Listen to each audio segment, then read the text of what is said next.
Hello friends, नमस्कार। आज आम एक इंटरनेशनल चेस खेल शिखिबा बड़ खेलाड़ी हेबा एवं कंपटीशन को फेस करिबा।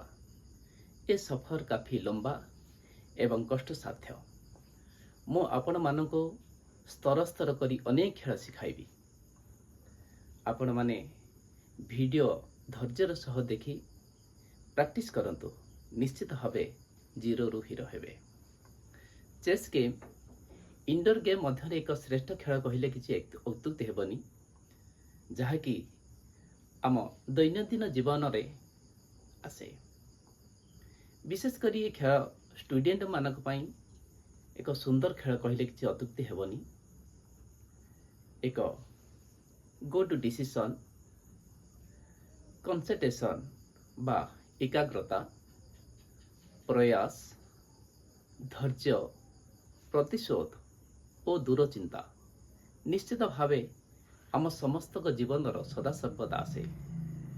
चेस खेल से भली एक गेम। कौन से एक चाल देवा पूर्व आमको 3-4टा स्टेप चिंता करी चाल चलैबा हेबो। तेबे आसंतु विलंब न करी आज आमे चेस खेल शिखिबा। फ्रेंड्स, आसंतु आमे प्रथम जानिबा चेस बोर्डटी केमिति रखा जाए। उभय साइड रे जो दुई जन प्लेयर थिबे सेमानकर राइट साइड तळ कोण एटा एवं ओपोनेंट राइट साइड तळ कोण ए दुईटा व्हाइट रहिबा दरकार। जदि ब्लैक रहे सेटा रंग प्रोसीजर।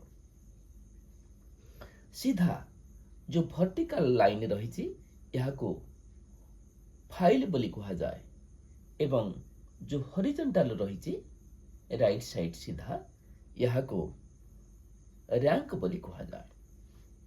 ये जो कोण रही ए कोण को डायगोनाल बोली कहा जाए।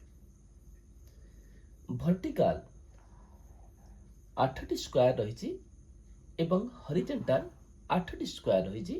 टोटल चेस बोर्डर 64टी स्क्वायर रही। सेथि मध्यरु 32टी ब्लैक स्क्वायर एवं 32टी व्हाइट स्क्वायर। ए स्क्वायर ना मध्य रही। आम ए स्क्वायर को कौन कहिबा देखंतु।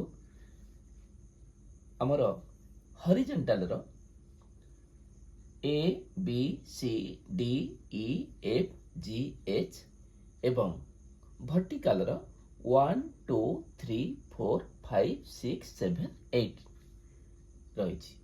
आमे जदि कहिबा C4 एटा C स्क्वायर एवं 4 ए स्क्वायर को आमे C4 कहिबा। E6 एटा E एवं 6 ए स्क्वायर को आमे E6 कहिबा। G7 ए स्क्वायर को आमे G7 कहिबा।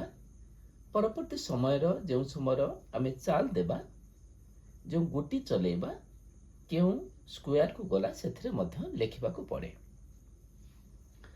तापरे आसंतु देखिबा जो गोटी गुड़िक रही तार ना सब कौन रही। एटा देखंतु, एटा रहिला सैनिक बा पन बोली कहा जाए। यहाँ को ओट बा बिशप बोली कहा जाए। यहाँ को घोड़ा बा नाइट बोली कहा जाए। यहाँ को हाथी बा रुक बोली कहा जाए। यहाँ को क्वीन बा रानी बोली कहा जाए, मोस्ट पावरफुल। एवं यहाँ को किंग बा राजा बोली कहा जाए। तबे आसंतु देखिबा ए जो ଗୋଟି ଗୁଡ଼ିକ ରହିଛି ଏ କେଉଁ ଜାଗାରେ ସବୁ ରୁହନ୍ତି।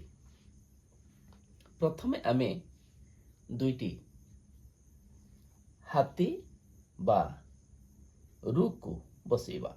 ଆମର ଯେଉଁ ତଳେ ଉଭୟ ସାଇଟ୍ ରହିଛି এই ଦୁଇ ସାଇଡ୍ରେ ଆମେ ରୁକ୍ ବସେଇବା ଏବଂ ବ୍ଲାକ୍ର ମଧ୍ୟ ଠିକ୍ ସେମିତି ତଳେ ଉଭୟ ସାଇଡ୍ରେ ଆମେ ରୁକ୍ ବସେଇଲେ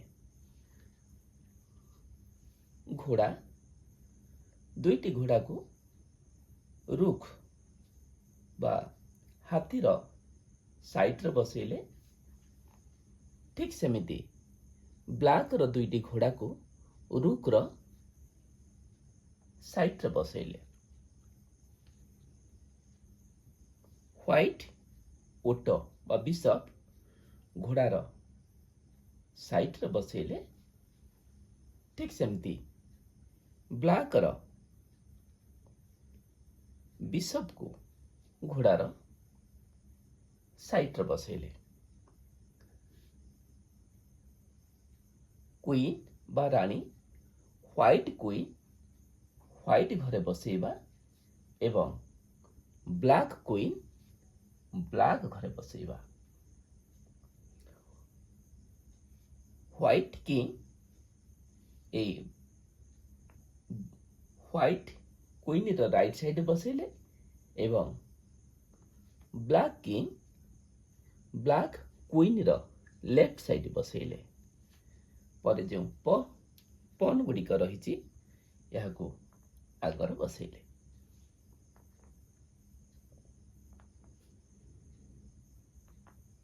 ଠିକ୍ ସେମିତି ବ୍ଲାକ୍ ପନ୍କୁ ମଧ୍ୟ ଆଗରେ ବସେଇବା।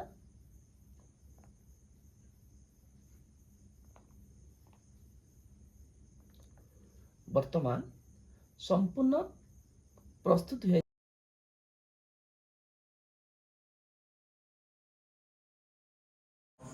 ବର୍ତ୍ତମାନ ଆମର ଖେଳିବା ପାଇଁ ପ୍ରସ୍ତୁତ ହେଇଗଲା।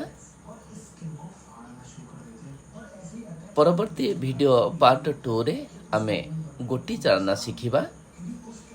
ଏ ଭିଡ଼ିଓ କେମିତି ଲାଗିଲା ମତ ରଖିବା ସହ ଲାଇକ୍ ସେୟାର ସବସ୍କ୍ରାଇବ୍ କରିବାକୁ ଭୁଲିବେନି। ଧନ୍ୟବାଦ, ନମସ୍କାର।